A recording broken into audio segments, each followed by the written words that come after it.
Hello and welcome, my respected friends and viewers. Today, we are going to take on another issue, one of the 10 issues, and this is issue number seven, impacting millions of Australians during their travel and transit. Some hazards and congestions that are adding to Australians' economic and health costs will also be discussed. Um, briefly, the topic is urban chaos, why billions in spending cannot fix Australia's gridlock. So, traffic, planning, and infrastructure. Factors contributing to congestion includes growth in population and registered vehicles, proportionately much higher than the improvement in the road, bridges, or public transport infrastructure. This imbalance is resulting into congestion and some hazards as well, impacting cost to economy of the cities and the nation in form of lost productivity, increased freight costs, fuel wastages, and delayed services apart from human health. So let's discuss them in detail. Factors contributing to congestions and resulting economic cost, lost productivity, time spent in traffic delays reduce the amount of productivity work that can be done. Increased freight costs, congestion can delay the delivery of goods, increasing costs for businesses. Fuel wastages, idling in traffic burns more fuel, leading to higher fuel costs and environmental concerns. Delayed services, congestions can delay the delivery of essential services like healthcare and emergency response. Australia's urban transport system comes at a significant economic cost. Back in 2016, congestion and crowding drained approximately $19 billion from economy. If current trend continues, this may grow to or cross rather $40 billion by 2030. Commuters in cities like Brisbane now lose upwards of 74 hours annually stuck in traffic, almost two full working weeks. These numbers aren't just figures, they reflect time, energy, and opportunity costs. So we can learn from global cities that combine transit infrastructure with smart planning could help us reclaim our productivity and quality of life. Factors contributing to congestion and resulting health costs. Sydney, Melbourne, and Brisbane experience higher level of nitrogen dioxide and fine particulate matter PM2.5 due to vehicles emission. Sydney's annual PM2.5 level in 2023 averaged 6.5 microgram per cubic meter, slightly above than WHO's recommended limit of 5 micrograms per cubic meter. Melbourne's nitrogen oxide level near major road such as Monash Freeway exceeds to 10 micrograms per cubic meter average annual, if we take into consideration, which is double the WHO guideline or limit. Brisbane has been worsening over the last few years. PM 2.5 due to increased diesel vehicles was estimated at 6.3, but projected for 2024 is between 6.5 to 7. Health cost, according to an estimates, 4,250 premature deaths in Australia are attributed to outdoor air pollution.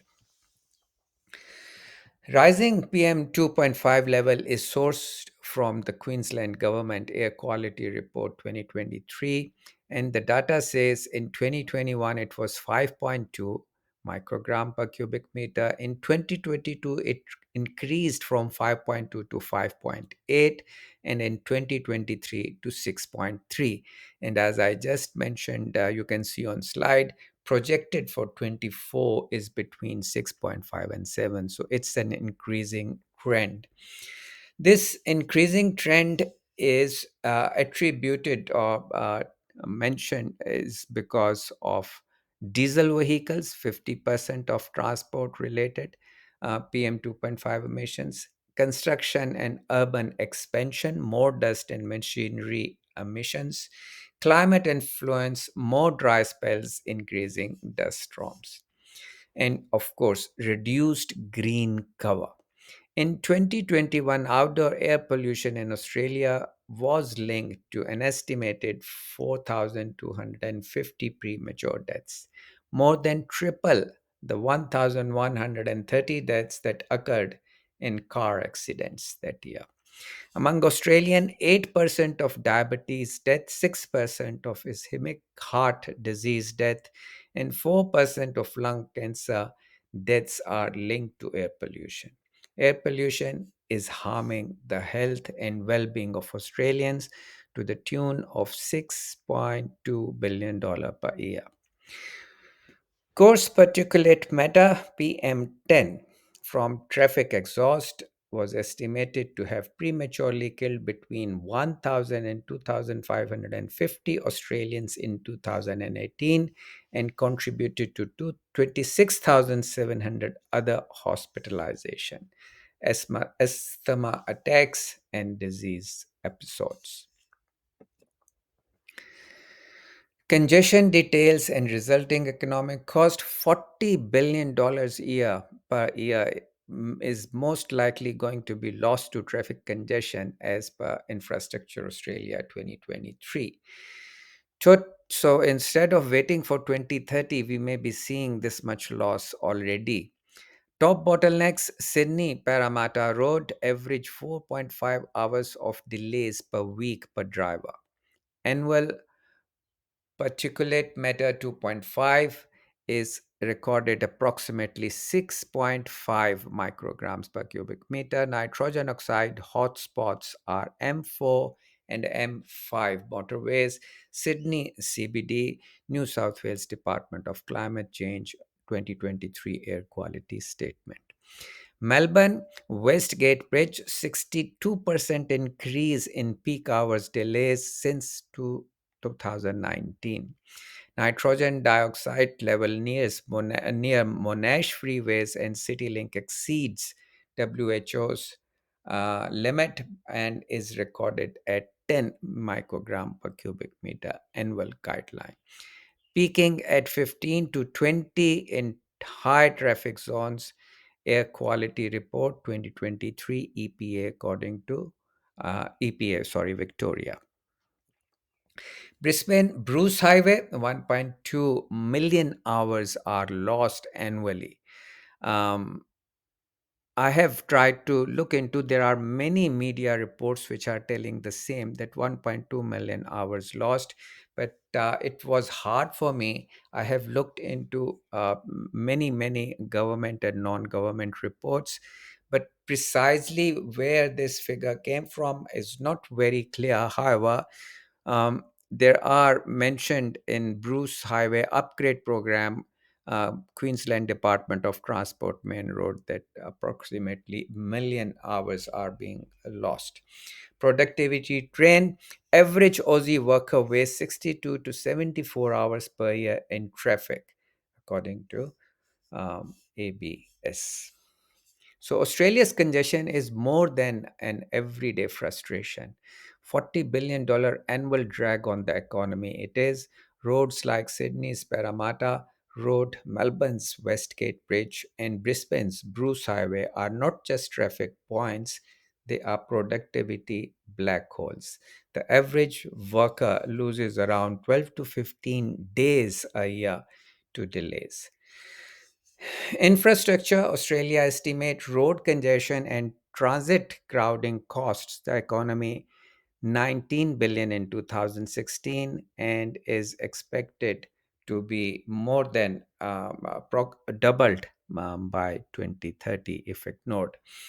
Additionally, the Bureau of Infrastructure, Transport and Regional Economics BITRE projects congestion cost could rise to 40 billion before 2030, if not by 2030.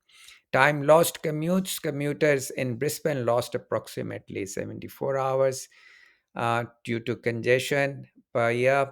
while Melbourne lost 62 hours, ranking them among the worst globally, according to Courier Mail 27/6/2024 report. More broadly, a Perth study noted that reducing congestion could save commuters about 73 hours a year, roughly equivalent to 2 weeks of annual leave. That is discussed even in the Parliament, Australia. Key reports for further readings, if my viewers are interested, includes National Environmental Protection Ambient Air Quality Maya NEPM 2023 review, WHO Global Air Quality Database 2024, and Queensland's DEHP Air Quality Trends in SEQ 2024. Public transport failures, outer suburbs and regions. Sydney's 40% of Western Sydney lacks railway access. Buses are 20% slower than driving. Melbourne, 75% of growth suburbs such as Clyde have no trams or train. Regional gaps, only 3% of New South Wales transport budget goes to regions. Auditor Journal 2023. So, if you live in Clyde North, Melbourne's fastest growing area, your public transport is an hourly bus that takes 90 minutes to reach the city. While Sydney's Northwest Metro cost $20 billion, but skipped Blacktown, where 300,000 people rely on an overcrowded buses. Regions fare worse. Dubbo Big Win was a $10 million car park, while Sydney got $100 billion for metros. Infrastructure planning in these areas has too often been reactive, building after the demand has arrived rather than anticipatory. Cities like Perth, Singapore, and Vancouver shows how linking land use with early transit investment prevents this gap. For Australia, the lesson is that transport must be planned as a growth driver, not an afterthought. Political priorities versus actual needs. Pork barreling, 80% of urban congestion funds projects went to marginal electorates, according to Audit Office 2022. So, priorities, if political priorities are shifting without taking into consideration of what the real public problems are, that is trouble. Example is $3 billion for Melbourne's east-west link cancelled versus $1.5 billion for Queensland's Cross River Rail. Cost blowout, Sydney Metro $12 billion over budget, inland rail 8 years delayed. The east-west link was scrapped after $1.1 billion was spent on nothing. Meanwhile, Cross River Rail in Labour held Brisbane got fast tracked. The Urban Congestion Fund, a $4 billion slush fund for swing seats. Taxpayers foot the bill for these gambles, while real bottlenecks go unfixed. When funding is steered by electoral cycles rather than independent priorities, the result is high profile projects in marginal seats and delays for critical but less visible work. Um, Billions have been committed to projects later cancelled or scaled back, while others with clear cost benefit cases wait years for funding. Global best practices, such as in New Zealand and United Kingdom, places infrastructure selection in the hands of independent commissions to maintain continuity across governments. Australia could benefit from insulating projects selecting from short term politics. Coordination, chaos, federal versus state, 50 plus separate agencies oversees infrastructure's productivity, Commission reports. Duplication, West connects New South Wales and Northeast link Victoria, built competing freight routes. Funding gaps, federal grants often require states co-payments, project stalls when states cannot pay. Ever wonder why projects take decades? The Inland Railway involves 28 different agencies. New South Wales built tunnel while Victoria builds bridges, both moving the same trucks. And when the feds offer $10 billion for roads, states must match it. No wonder only 12% of project finishes on time, according to Infrastructure Partnership Australia. Major projects often involve dozens of agencies, each with overlapping responsibilities. This complexity can lead to duplicated work and mismatched priorities between states and Commonwealth. Large undertakings like the Inland Rail, Melbourne Airport Rail, and Snowy 2 project have faced repeated redesign and scope changes, adding hundreds of millions in extra costs and years to deliver. Regional neglect case studies, road death. Regional Australia is four times more likely to die in crashes, according to BITRE. Funding buys $120 billion for capital cities versus $3 billion for regional rail 2020 to 2030. Example is Broken Hill's last passenger train was exed in 1989. Buses now take 14 hours to Sydney. Regional Australians pay tax too, but try catching a train from Tamworth to Sydney. You will spend 7 hours on a bus. Meanwhile, 70% of road deaths happens in regions where potholes go unfixed for years. The $120 billion for cities could have built 40 regional rail lines. I'm not suggesting not to invest on the metro mega cities, but there ought to be a overarching plan that take into consideration both metros and regions needs and demands into consideration. Residents face higher crash risk, slower travel time, and limited public transport options. Funding imbalances mean regional rail upgrades receive a fraction of what is spent on the city projects. Countries like Spain and Japan have shown that investing in regional fast rail not only improves safety but also drives regional economic growth. A balanced national strategy could make regions safer, more connected, and more economically resilient. Solutions, people first planning, federal infrastructure audits, stop politicizing projects, independent priority lists.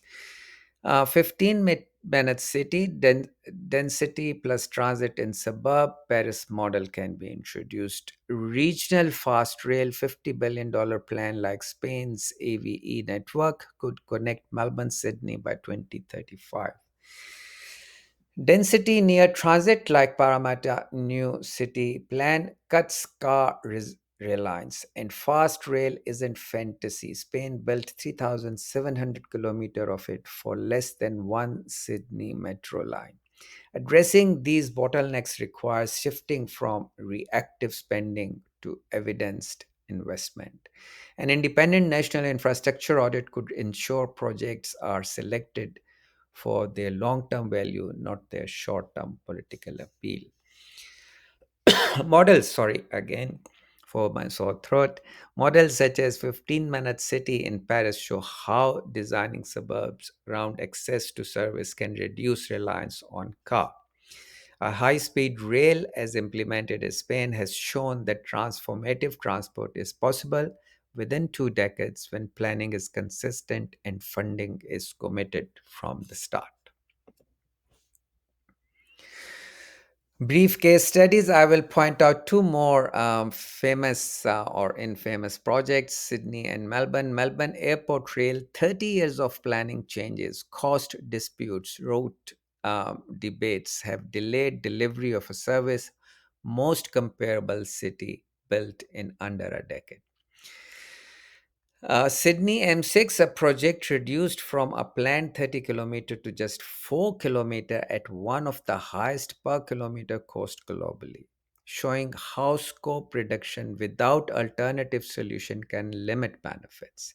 Both cases underline a key lesson. Repeated replanning without decisive solution drain public funds and delay public benefits. So, what is needed to be done? Maybe I request for poll. Should infrastructure funding be decided by an independent body? Please comment or vote in your comments after this vlog. Two to three things, any things that you think can help improve traffic congestion and hazard issues, please comment and share your opinion with us. So, yes, Australia's urban chaos is real.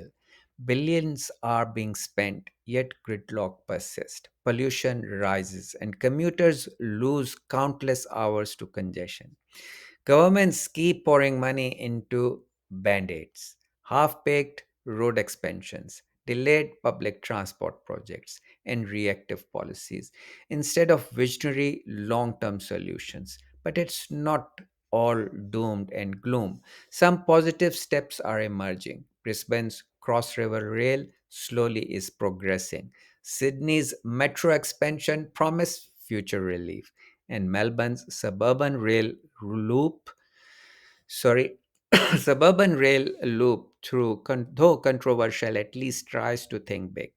Even small wins like Sydney's new bus lanes or Adelaide's electric bus fleets show that change is possible when political will aligns with smart planning. Still, the lesson is clear: traffic isn't just an inconvenience, it's a drain on our economy and our health and our time. Sorry for the sore throat. As urbanist Jane Jacobs once said, cities have the capability of providing something for everybody, only because and only when they are created by everybody. Maybe it's time we demand more than just spending. We need systems that actually work. Until then, the gridlocks will continue, and so does the fight for better cities. Thank you for watching and stay tuned as the next three issues, the final three issues to follow belongs to the heart of nations: skills gap and migration, exploitation, mental health and aged care crisis and cures. Till then, you take care and it's bye bye from my side. Bye for now.